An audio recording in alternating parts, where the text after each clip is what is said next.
परम सत्कार्यो गुरु प्यारी सात संगत जी, राधा स्वामी जी। गुरु प्यारी सात संगत जी, आज का यह सत्संग गुरु घर की वाणी में से होने जा रहा है। एक भाई द्वारा प्रश्न पूछा गया है कि क्या पत्थरों की पूजा करने से परमात्मा मिलता है। कहने का मतलब है कि क्या पत्थरों की पूजा करने से भगवान की प्राप्ति होती है। अब देखो, कहावत तो आपने भी सुनी होगी कि मानिए तो देव नहीं तो पत्थर। अब समझने वाली बात यह है कि क्या सब मानने वाली बात है। देखो, मैं कहावत में नहीं जाऊंगा, मैं कहावत को थोड़ा सा बदलना चाहूंगा। मैं तो यही कहूंगा कि जानिए तो देव नहीं तो पत्थर। मानने से तो पत्थर पत्थर ही रहता है। सिर्फ तुम्हारी आंखें भ्रम से भर जाती है। सिर्फ तुम पत्थर में देवता को देखने लगते हो। मानने से पत्थर में अंतर नहीं पड़ता। मानने से तो सिर्फ तुम्हारी आंख का चश्मा बदल जाता है। तुमने रंगीन चश्मा आंख पर रख लिया तो सभी चीजें रंगीन दिखाई पड़ने लगती है, लेकिन सभी चीजें रंगीन हो नहीं गई। तुम चश्मा उतार कर रख देखो, फिर रंगहीन हो जाएंगी। चीजें तो जैसी है वैसी ही है। हिंदू मंदिर में गए, यदि तुम मुसलमान हो तो पत्थर पत्थर ही रहता है, क्योंकि तुम्हारी आंख पर हिंदू का चश्मा नहीं है। यदि तुम हिंदू हो तो पत्थर देवता मालूम होता है, क्योंकि तुम्हारी आंख पर हिंदू का चश्मा लगा हुआ है। अगर तुम जैन मंदिर में गए तो महावीर की मूर्ति पत्थर ही बनी रहती है, देवत्व उसमें प्रकट नहीं होता। तुम्हारी आंख पर जैन का चश्मा नहीं है। मानने से तो सिर्फ चश्मे बदलते हैं। मानने के धोखे में मत पड़ना। जानने की यात्रा करो। जानो तो निश्चित ही देव है, पत्थर तो है ही नहीं। मूर्तियों में ही नहीं, पहाड़ों में भी जो पत्थर है वहां भी देवता ही छिपा है। जानने पर तो परमात्मा के अतिरिक्त और कुछ बचता ही नहीं है। जाना कि परमात्मा के द्वार खुले हैं हर तरफ से, हर दिशा से, हर आयाम से। कंकड़ कंकड़ में वही है, तृण तृण में वही है, पल पल में वही है। लेकिन कब पता चलता है? जब जानोगे तब। विश्वास से शुरू मत करना, बोध से शुरू करना। विश्वास तो आत्मघात है। अगर मान ही लिया तो खोजोगे कैसे? और तुम्हारे मानने से सत्य कैसे हो सकता है? एक क्षण पहले तक तुम्हें पत्थर दिखाई पड़ता था, और अब तुमने मान लिया और देवता देखने लगे। यह देखने लगे चेष्टा करके, लेकिन भीतर किसी गहराई में तो तुम अब भी जानोगे ना कि पत्थर है। उस भीतर की गहराई को कैसे बदलोगे? संदेह तो कहीं ना कहीं छिपा ही रहेगा, बना ही रहेगा। इतना ही होगा कि ऊपर ऊपर विश्वास हो जाएगा, संदेह गहरे में सरक जाएगा। यह तो और खतरा हो गया। संदेह ऊपर ऊपर रहता इतना हानिकारक नहीं था। यह तो संदेह और भीतर चला गया और प्राणों के रग रेशे में समा गया। यह तो तुम्हारा अंतःकरण बन गया। यही तो हुआ है। दुनिया में इतने लोग हैं, करोड़ों करोड़ों लोग मंदिर जाते हैं, मस्जिद जाते हैं, गुरुद्वारे जाते हैं, चर्च जाते हैं, और इनके भीतर गहरा संदेह भरा है। ईसाई और हिंदू और मुसलमान सब ऊपर ऊपर है, और भीतर संदेह की आग जल रही है। और वह संदेह ज्यादा सच्चा है, क्योंकि संदेह तुमने थोपा नहीं है, ज्यादा स्वाभाविक है। और तुम्हारा विश्वास थोपा हुआ है, आरोपित है। आरोपित विश्वास स्वाभाविक संदेह को कैसे मिटा सकेगा? आरोपित विश्वास तो नपुंसक है, स्वाभाविक संदेह अत्यंत ऊर्जावान है। फिर कौन मिटा सकता है स्वाभाविक संदेह को? तुम देख लो कि परमात्मा है तब श्रद्धा होती है। तुमने मान लिया ये तो लचर बातें हैं, ये तो बैसाखियां हैं जिनके सहारे तुम बहुत चल चुके। तो जिन्होंने यह कहावत गढ़ी होगी कि मानिए तो देव नहीं तो पत्थर, उन्होंने सार की बात कही है। यही स्थिति है अधिक मनुष्यता की। मान मान कर तो सब चल रहे हैं। अंधे ने मान लिया है कि रोशनी है, बस माना है। आंख खुली नहीं, खुली आंख ने देखा भी नहीं। यह भी हो सकता है कि अंधा आंख पर चश्मा लगा ले, लेकिन अंधे की आंख पर चश्मे का क्या मूल्य है? आंख हो तो चश्मा देखने में सहायता भला कर सकता है, आंख ना हो तो चश्मा क्या करेगा? तो बहुत से अंधे चश्मे लगाए चल रहे हैं, फिर भी टकराते हैं, टकराएंगे ही। बहुत से अंधों ने चश्मा भी लगा लिया है, हाथ में लालटेनें भी रख ली है ताकि रोशनी भी साथ रहे, मगर फिर भी टकराएंगे। तुम्हारे शास्त्र तुम्हारे हाथों में लटकी हुई लालटेनों की तरह है और तुम्हारे विश्वास तुम्हारी अंधी आंखों पर चढ़े हुए चश्मे की भांति है। इनका कोई मूल्य नहीं है, दो कौड़ी मूल्य नहीं है। इनसे हानि है, लाभ तो जरा भी नहीं। इनके कारण आंख नहीं खुल पाती है। इनकी भ्रांति के कारण तुम कभी जानने की चेष्टा में संलग्न नहीं हो पाते।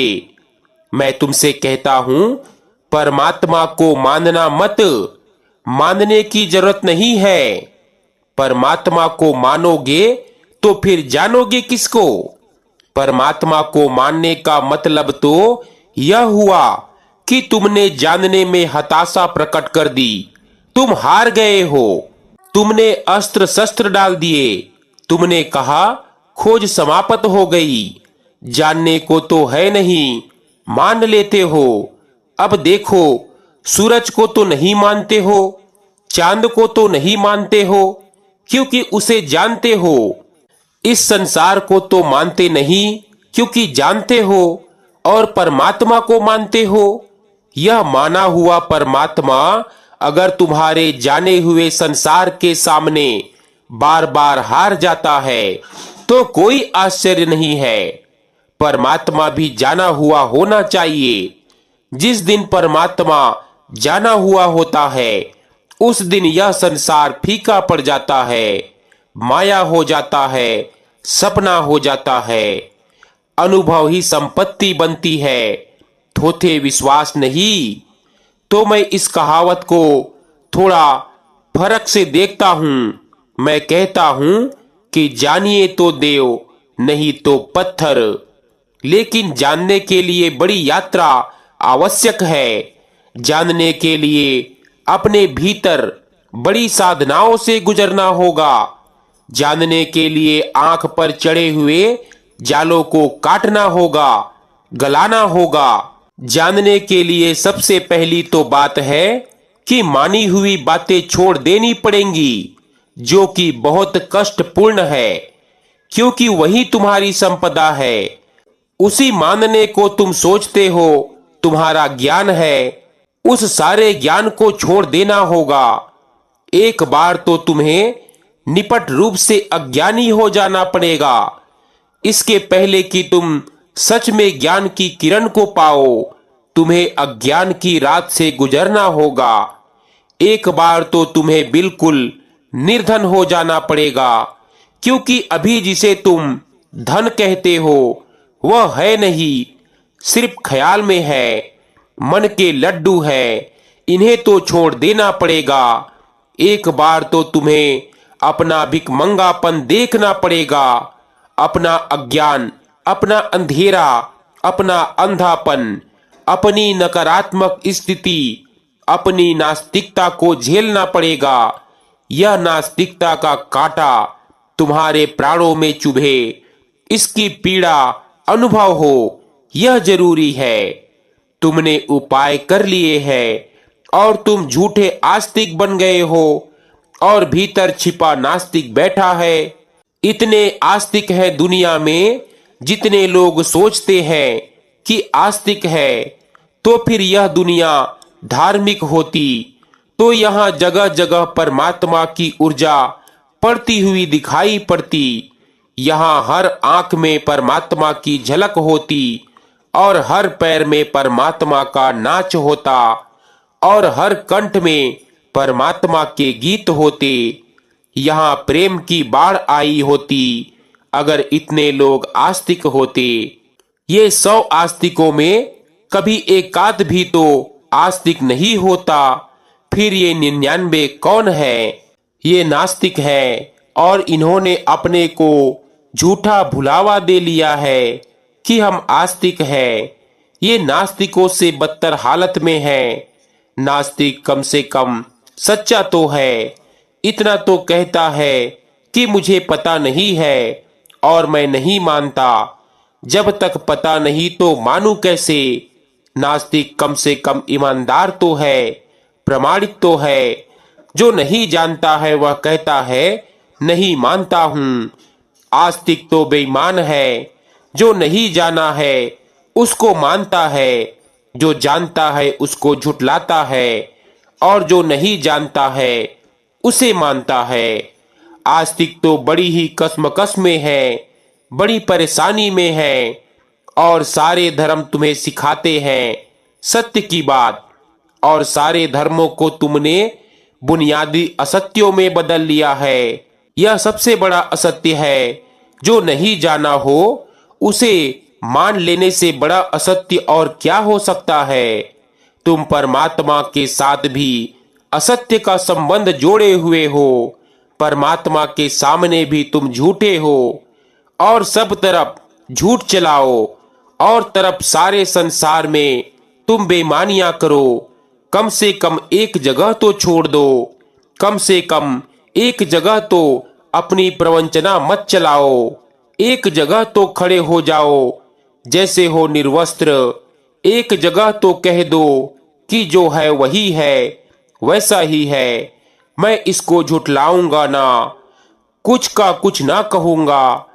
तब तुम अचानक पाओगे कि तुम्हारी आस्तिकता बहने लगी और तुम्हारा नास्तिक उभरने लगा। मगर मैं कहता हूं यह असली आस्तिकता के जन्म के पहले जरूरी है। असली आस्तिकता के पहले झूठी आस्तिकता छोड़ देनी पड़ती है। असली आस्तिकता के पहले असली नास्तिकता का कदम अनिवार्य है। जिन्होंने भी परमात्मा के मंदिर की यात्रा की है वे नास्तिकता की सीढ़ियों से चढ़े हैं। उन्होंने नकार दिया है झूठ को। फिर अगर उस झूठ में उनकी आस्थाएं भी थी, भरोसे भी थे, विश्वास भी थे, धारणाएं भी थी, तो उनकी भी उन्होंने फिक्र नहीं की, उनको भी नकार दिया। अगर वेद बीच में आए और कुरान और गीता बीच में आई तो उन्होंने उन्हें भी हटा दिया। उन्होंने सिर्फ एक बात पर नजर रखी कि जो हम जानेंगे, जो हमारा अनुभव होगा। कहते हैं कानों सुनी सो झूठ सब, आंखों देखी साच। कहते हैं कि तुम्हारा ईश्वर कानों से सुना हुआ है या आंखों से देखा हुआ है? तुम्हारी प्रार्थना कानों से सुनी हुई है या आंखों से देखी हुई है? तुम्हारे सत्य जिन पर तुमने अपने जीवन को दांव पर लगा रखा है, तुम्हारे अनुभव से निश्रित हुए हैं या उधार से बासे हैं, दूसरों से लिए हैं?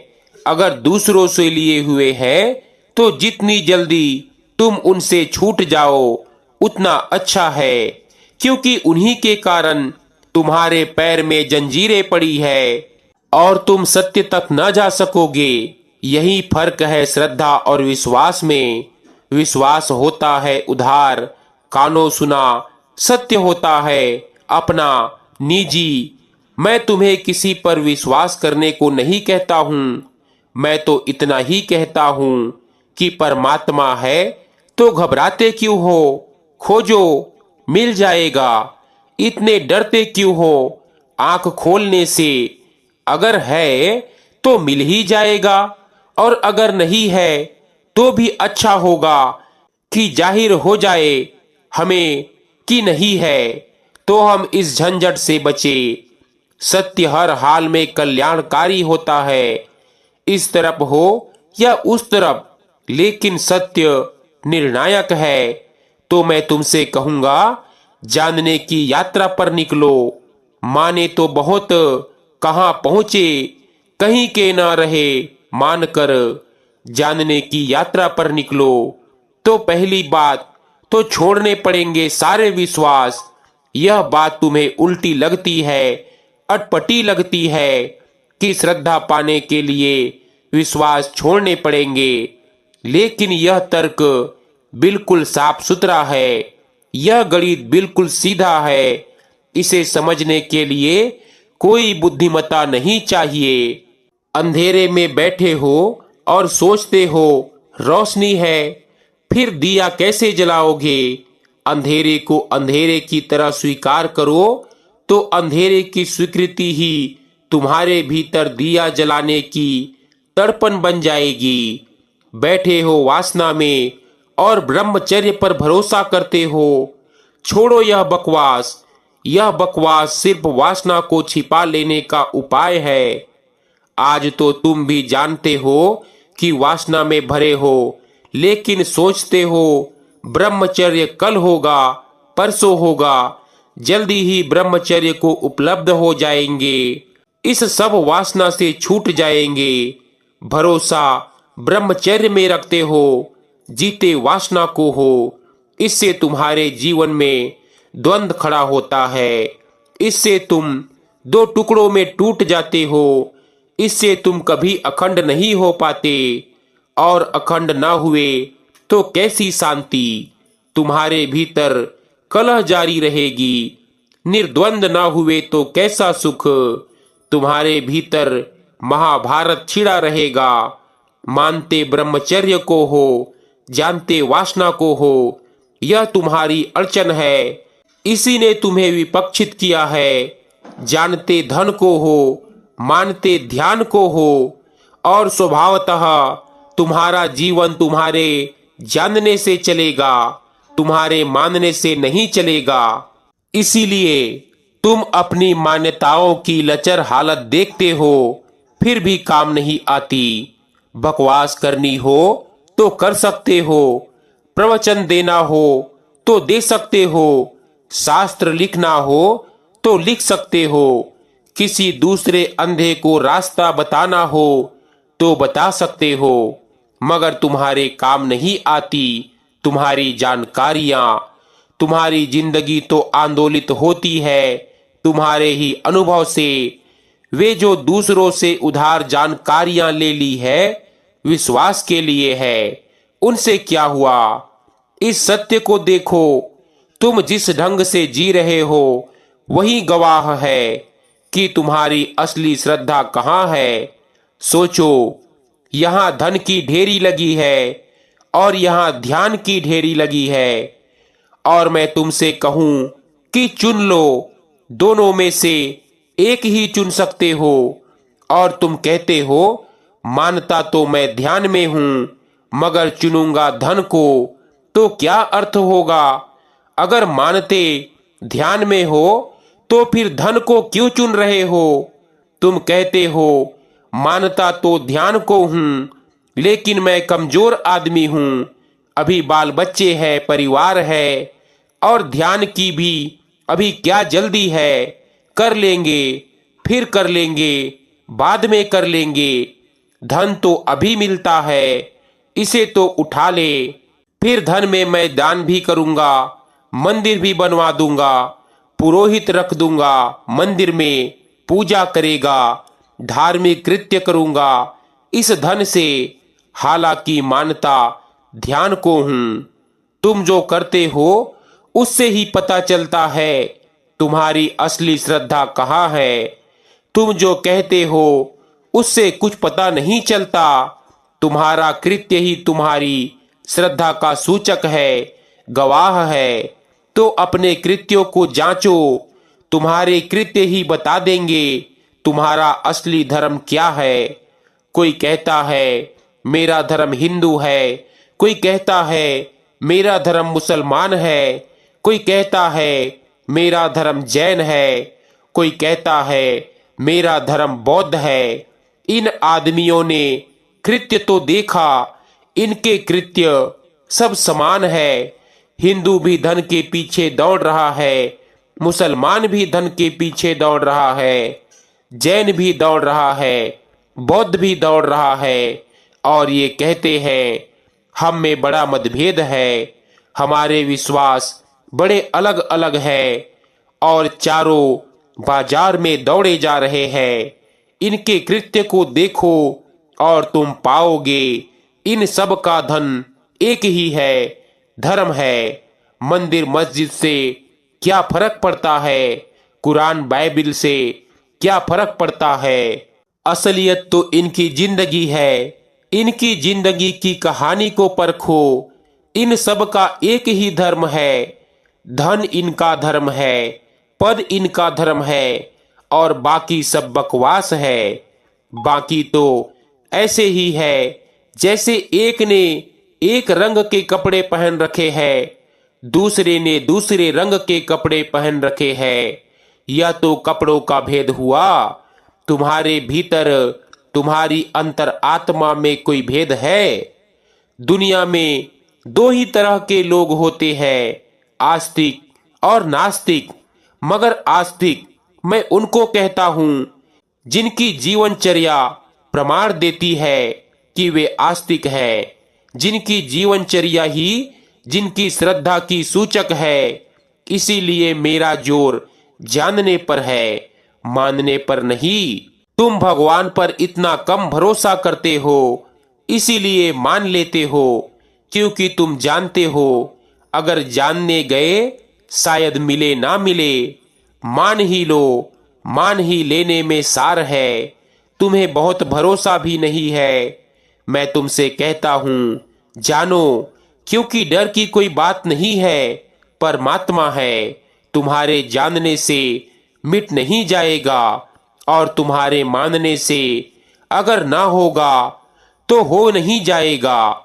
जो नहीं है नहीं होगा, कितना ही मानो, और जो है वो होकर रहेगा। ना मानो तो भी होकर रहेगा, मानो तो भी होगा, जानो तो भी रहेगा, न जानो तो भी रहेगा। तुम्हारे जानने मानने, न मानने न जानने से कोई अंतर नहीं पड़ता। अस्तित्व में परमात्मा है। इसीलिए मैं तुम्हें कमजोर नहीं बनाता और तुम्हें भयभीत नहीं करता। मैं तुमसे यह नहीं कहता कि अगर तुमने विश्वास खोया तो तुम भटक जाओगे। नहीं, मैं तुमसे कहता हूं विश्वास के कारण तुम भटके हो। एक तो भय किसी का भी हो मनुष्य को विकृत करता है, भय किसी का भी हो मनुष्य को विकसित नहीं होने देता। भय आकाश में बैठे किसी परमात्मा का तुम्हें संकुचित करता है, तुम्हें गुलाम करता है, तुम्हें अपना मालिक नहीं होने देता। और जिससे तुम भय करते हो उसे कभी प्रेम तो कर ना पाओगे। भय से तो कभी प्रेम होता ही नहीं। और तुलसीदास ठीक उल्टी बात कह गए, भय बिनु होए न प्रीति। और मैं तुमसे कहना चाहता हूं कि भय के साथ तो प्रीति कभी होती ही नहीं है। जिससे तुम्हें प्रेम है उससे तुम्हें कोई भय नहीं होता है, और जिससे तुम्हें भय है उससे तुम्हें घृणा होती है, प्रेम नहीं होता। जीसस क्राइस्ट ने कहा है अपने दुश्मन को भी प्रेम करो, क्योंकि जिस दिन तुमने दुश्मन को भी प्रेम किया तुम्हारा परिवार बहुत बड़ा हो गया। मित्र तो रहे ही, दुश्मन भी सम्मिलित हो गए। पशुओं पौधों को इसीलिए महावीर कहते हैं अहिंसा। पशु पौधे वे भी जीवंत है, उनको भी प्रेम करो। बुद्ध कहते हैं करुणा, ये सब प्रेम के ही नाम है। अलग अलग ढंग के लोगों ने अलग अलग नाम पसंद किए हैं, लेकिन ये सब प्रेम के ही अलग अलग भाव भंगियां हैं। ये प्रेम के ही अलग अलग रंग हैं। ये प्रेम के ही अलग अलग आभाएं हैं। ये प्रेम के ही प्रतिबिंब है। महावीर में बना प्रतिबिंब। उन्होंने कहा अहिंसा। उन्होंने कहा किसी को दुख मत दो, मगर दुख तुम तभी देने से रुकोगे जब प्रेम बढ़े, नहीं तो कैसे दुख देने से रुकोगे। बुद्ध ने कहा करुणा फैलाओ, करुणा। जीसस ने कहा प्रेम।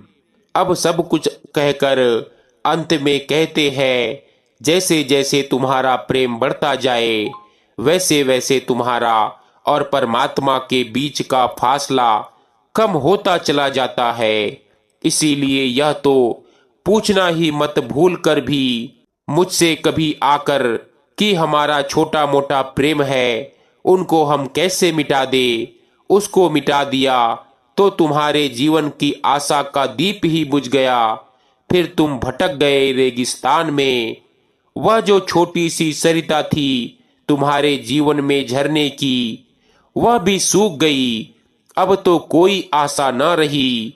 मैं कहता हूं, इस सरिता को बड़ा करो, इस सरिता को बहाओ सागर की तरफ, और जितने झरने इससे आकर मिल जाते हो सबको मिल जाने दो। मित्रों को भी, शत्रुओं को भी, मनुष्यों को भी, पक्षियों को भी, पौधों को भी, पहाड़ों को भी, सबको मिल जाने दो। सबको सम्मिलित हो जाने दो। बनने दो इसकी बड़ी गंगा। फिर यह पहुंच जाएगी सागर तक। तुम जहां हो, जैसे हो, उसी के यथार्थ को पकड़ लो और उसी यथार्थ के सहारे चल पड़ो। यह छोटा सा धागा, यह छोटा सा सूत्र तुम्हें पहुंचा देगा। इसीलिए तो संतों ने इन वचनों को या उपनिषद की ऋचाओं को या कुरान की आयतों को सूत्र कहा जाता है। सूत्र का अर्थ होता है धागे की तरह है।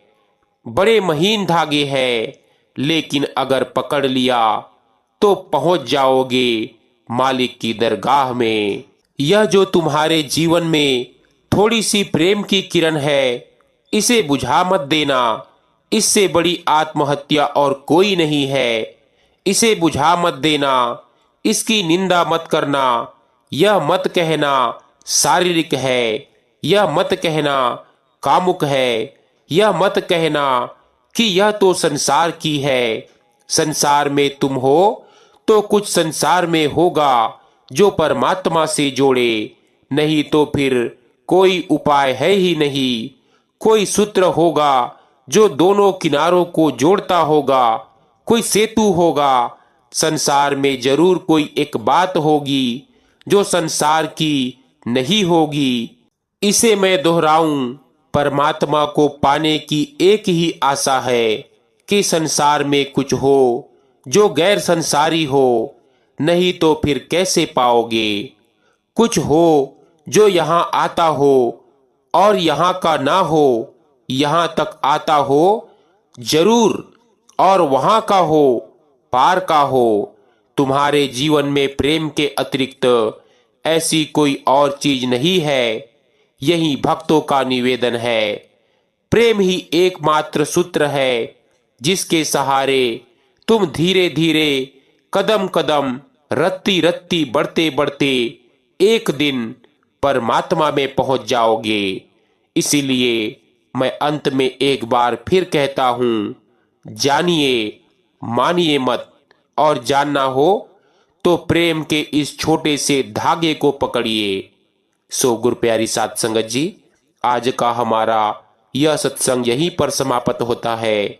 मिलते हैं एक नए सत्संग वीडियो के साथ। तब तक के लिए आप सभी को प्यार भरी राधा स्वामी जी।